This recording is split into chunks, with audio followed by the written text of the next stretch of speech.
అధిపతియగు యెహోవా నా రాజా నా దేవ, నీ బలిపీఠము నొద్దనే పిచ్చుకలకు నివాసము దొరికెను, పిల్లలు పెట్టుటకు పానపోవులకు గూటి స్థలము దొరికింది. చాలండి. హల్లెలూయా.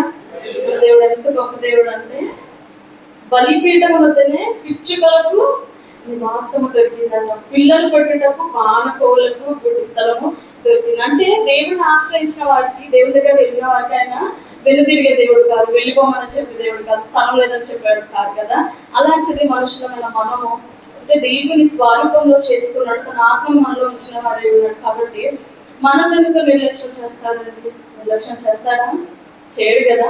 మనం ఏంటంటే లోకానుసారంగా పరిస్థితులను చూసి భయపడుతూ కృంగిపోతాం, కానీ దేవుడు మనం ఎప్పుడు విడిచిపెట్టే దేవుడు కాదు. మనం దేవుని ఆశ్రయించడం మర్చిపోతాం. మొదటిగా చెప్పాలంటే ఆయన దగ్గరికి వెళ్ళడం మర్చిపోతాం, ప్రార్థన ఆపేస్తాం, వాక్యం చదవడం ఆపేస్తాం, నిరీక్షణ హోప్ పెట్టుకోవడం అనేది మొత్తానికే మర్చిపోతాం కదా.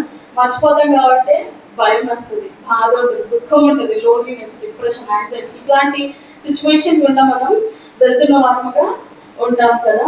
అయితే మన దేవుడు మనకి ఏమన్నాడండి? ఆశ్చర్యముగా ఉన్నాడు కదా. అక్కడ ఎవరికి ఉన్నాడు? పిచ్చుకలకు నివాస స్థలము దొరికిందంట, పిల్లలు కొట్టే వానకోళ్ళకు కూడా గూటి స్థలం దొరికింది. అటువంటి దేవుడు నీకు నాకు ఆశ్చర్యడా? నీ నా పరిస్థితులను మార్చలేదా? నీ నా జీవితాల్లో మార్పు తీసుకురాలేదా? నిరీక్షణ గలవాలని ఉండాలని దేవుడు ఇష్టపడుచున్నాడు.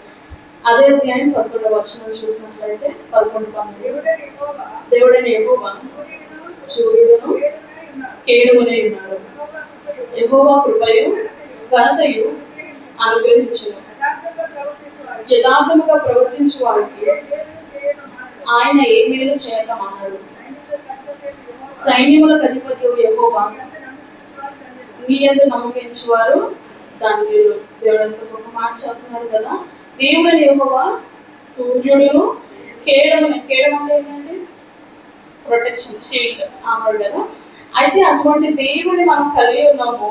యెహోవా కృపయు ఘనతయు అనుగ్రహించును, యథార్థంగా ప్రవర్తించే వారికి ఆయన ఏ మేలు చేయక మానడు. మనం దేవుని సరైన జీవితం జీవించినప్పుడు అప్పుడు మనం పరీక్షించుకోవచ్చు. ఓకే, నాకు ఎందుకు శోధన వచ్చింది, శ్రమ వచ్చింది.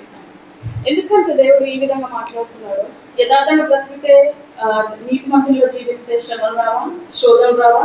వస్తాయి కదా. అయినను దేవుడి మాట ఎందుకు పలుకుతున్నాడంటే ఆ పరిస్థితిలో యథార్థంగా దేవుని బ్రతికినప్పుడు మనలో నిరీక్షణ ఉంటుంది. ఏం నిరీక్షణ? దేవుడు మన పక్షంలో ఉన్నాడు, మనం భయపడలేదని నిరీక్షణ ఉంటుంది.